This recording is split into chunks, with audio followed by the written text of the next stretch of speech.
Одоо нэг хөгүүц дээр одоо хамгийн эхлээд нөгөө нэг сая манай хуульч аягүй сайхан тайлбарлсан. Одоо шалгуур авсан хөрөнгө дээр одоо зээлийн шинжилгээ гаргагч болон хуулийн зөвлөх компаниуд маань болохоор хамтарч одоо шалгалтын ажлыг хийж эхлүүлж байгаа.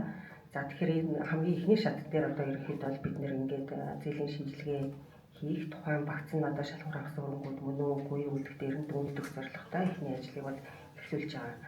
За ингэж эхлүүлэхдээ болохоор бид нэр ямар одоо зарчим стандарт баримталдаг вэ гэх юм бол аудитын санхүүгийн шинжилгээг болохоор хамааралтай ажил үйлчилгээний олон улсын стандарт 4400 буюу энэ харилцан тохиролцсон ажил үйлчилгээ гэдэг ийм стандартыг баримталж одоо шинжилгээ хийдэг. За энэ шинжилгээ нь болохоор ерөнхийдөө болохоор дүгнэлт өгөхөөс илүүтэйгээр тухайн бодит фактыг мэдээлэхтэй тухайн одоо BBSB-гээс одоо харилцагчаас гаргаж ирсэн санхүүгийн шалгуурууд нь тухайн шалгуурын дагуу одоо тухайн зээлүүд нь байна уу үгүй юу гэдгийг шалгаад буцаагаад одоо тайлбарж байгаа ийм стандартын тайлан байдаг. За тэгэхээр санхүүгийн шалгуур үзүүлэлтүүдэд ерөнхийдөө яаж тогтоод өгөхөөр тухайн зээлийн хөрөнгөг харуулж үзэн, зээлдэгчийн түүхийг бас харуулж үзэн, за барьсан хөрөнгөний онцлог шин чанаруудыг харгалзаж үзсний үндсэн дээр одоо санхүүгийн шалгуурыг бол тогтоодог байна. Гэхдээ энийг болохоор одоо компани болгондороос адилхан биш те. Тухайн компани BBSB-ийн бүтээгдэхүүний онцлог, бизнесийн онцлогоос нь шалтгаалаад санхүүгийн шалгууруудыг бас жоохон өөрчлөх боломжтой. За тэрийг болохоор гүйцэтгэх удирдлага нөгөө төлөөлөл удирдах зөвлөл маань ерөнхийдөө тогтоож өгөх нэ. За бэлэн болсон нөгөө нэг зээлийн нэгдсэн багцаас одоо аудитор ерөнхийдөө ямар зарчим баримталж одоо түүрээ сонгодог вэ гэх юм бол ер нь бол за нийт ихтгэлийн түвшин 95% байх үз, хүлээгдэж байгаа алдаа 5% байх үз. За зөвшөөрөлт дээд хэмжээний хязгаар 10% гэж байгаа. За ингээд ийм аргачлалыг ашиглаад бид нэр ер нь бол зээлийн төврөө хийдэг байна. За тэгэхээр нийт ер нь хэдэн зээлийг шалгуулаад хангалттай байх юм бэ гэж байна. Тэгэнгүүт за хууль болныг за нэг 5% орчимд нь шалгаж байгаа. За аудит болохоор нийт зээлийн 10-аас 15% шалгадаг. Тэгэхээр одоо 10-аас 15% маань тухайн их олон нөлгөө төлөвлөж чадна гэж үзэж байгаа учраас тэр 10-аас 15% зээл маань аюул сайн чанартай, тэ алдаа мандаггүй илэрхийлэгдсэн байх шаардлагатай байна. За тэгэхээр одоо нөгөө шууд зээлээ шууд юу гэх юм хамгийн боломжит одоо хэмжээгээр нь одоо аль хялбар гэдэг үдгээс нь шалгахгүйгээр одоо тухайн зээлээ одоо сонгохдоо тодорхой шалгуур тавьж одоо сонгодог байгаа. Тухайлах юм бол одоо олон салбартай банкуд санхүүгийн байгууллага байх юм бол салбар бүрээс нь одоо хамгийн багадаа 2 зээл хамруулах гэх юм тийм. За хөдөө орон нутаг одоо Улаанбаатар хотын салбартай байх юм бол хөдөө орон нутаг Улаанбаатарын одоо нийт олонлогт маань хэдийн үзэлж чинь тэр олон сонгосон төвөр маань бас тэр олонлогын төлөвлөх үз байхаар сонгодог. Дээр нэмээд одоо зээл үнэлгээний хөрөнгө үр орлогын харьцаанууд ер нь нэлээд өндөр байгаа зээлийн одоо дансуудыг аль болох төвөртэй төлхөө оруулаад зээлийн одоо шинжилгээний орнд эхлүүлдэг байгаа. За тэгэхээр ер нь нэг 10-аас 15% зээлийг шалгана гэхээр одоо за нэг 80-аас 120-30 орчим ширхэг зээлийг шалгадаг гэсэн. За нэг тухайн нөгөө зээлийн үнийн дүн болон тоо ширхгийг нь харгалзаж үзэж байгаа. Тийм сонголтыг бол хийдэг байх нэ.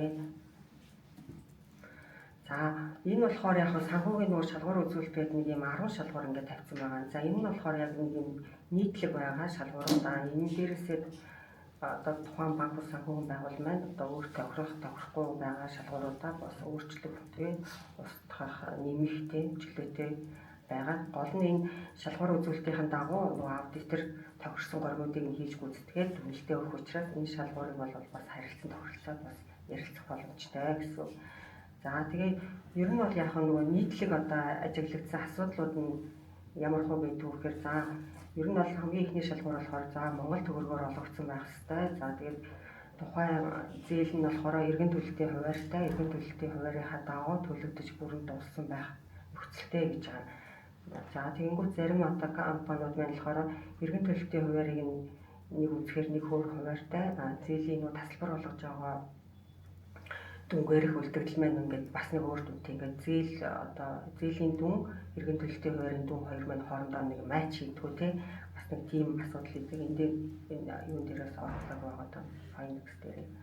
За дараа нь сая даатгалыг бол нэлээд ярьсан те даатгал хэрвээ даатгалын шалгуур оруулж ирж байгаа бол зарим одоо зээлүүд дээр маань даатгалын гэрээнд дууссан ч юм уу эсвэл хугацаанд дууссан байхад суугаагүй эсвэл бүр даатгалын гэрээгээ хувийн эрхтэй огт оруулаагүй ч гэдэг юм уу иймэрхүү нийтлэг бас асуудлууд байдаг.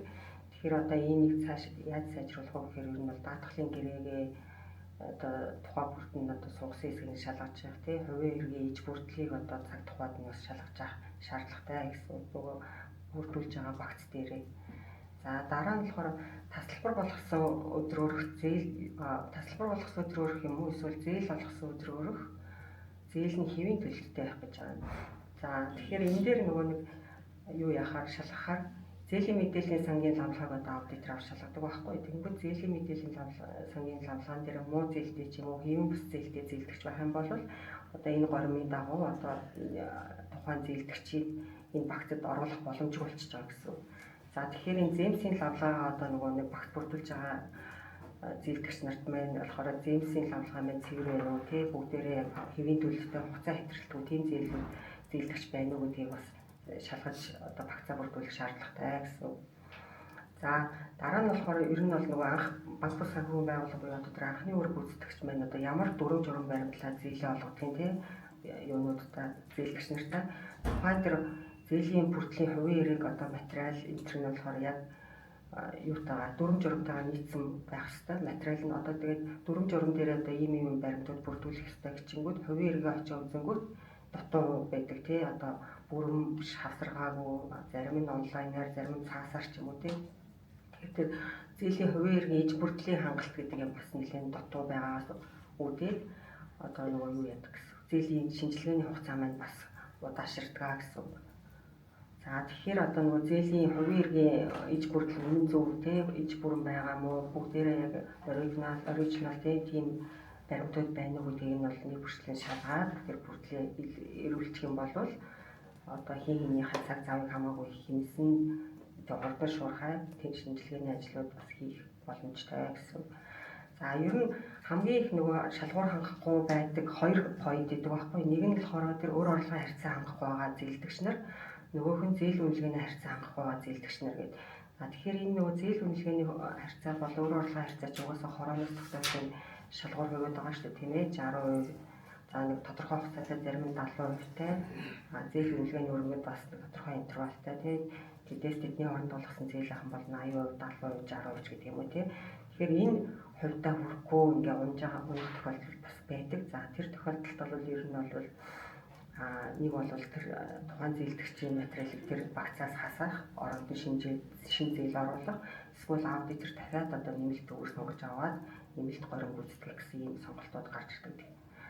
За өөр орлогын харьцааг хангах юун дээр болохоор тооцоолол дээр болохоор ихэвчлэн ямар зүйлс гарч ирдэг вэ гэхээр зэмс дээр одоо ер нь яаж тооцдог вэ гэхээр зэмс дээр байгаа одоо төлөлт ямар зээл байна тий тэр нь одоо хэдэн төгрөгийн төлөлт хийх юм гэдгийг нь харж байгаа сарын төлөлтийн тооцохоор энэ аппликейшны зээлүүд гэдэг юм шинээр одоо ер нь орж ирээд байгаа.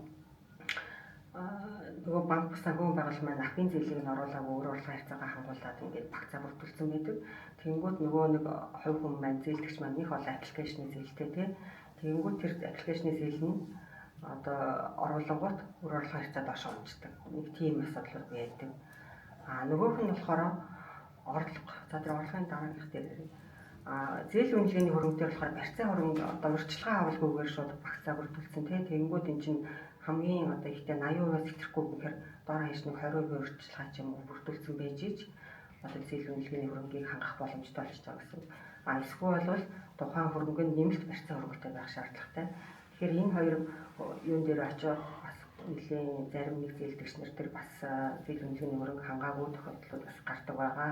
Тэгэхээр анхнаасаа нөгөө багцаа бүрдүүлэхдээ тийм урьдчилан төлбөр олгоогүй ч юм уу тийм шинж чанартай зээлүүд байх юм бол багцтай айлуулах оруулахгүй ч юм уу эсвэл одоо багцаа бүрдүүлэхийг өмнө аудитортойгоо хуульчтайгаа ярилцах байдлаар бас шийдвэрлэх шаардлагатай гэсэн.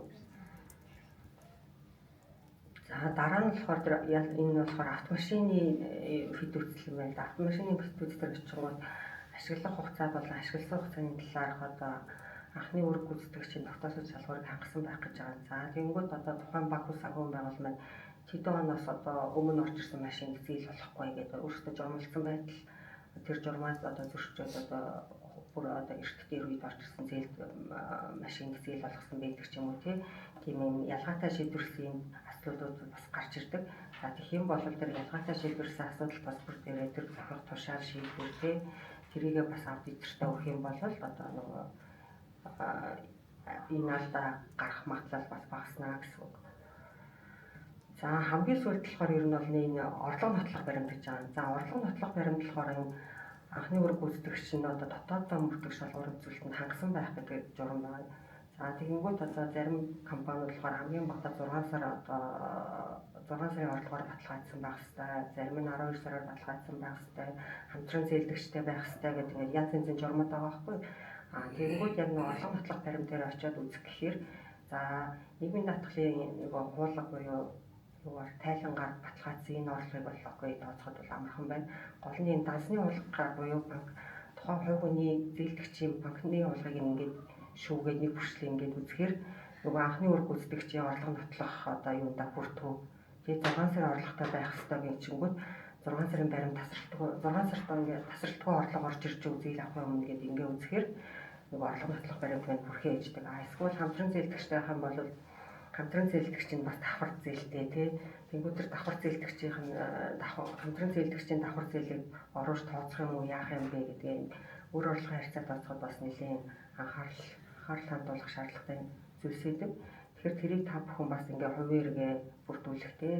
Ягтаа бол дансны хуулга тэр орлого нотлох баримтуудыг бас бүгдийг зайлшгүй иж бүрдүүлж оруулах шаардлагатай гэсэн.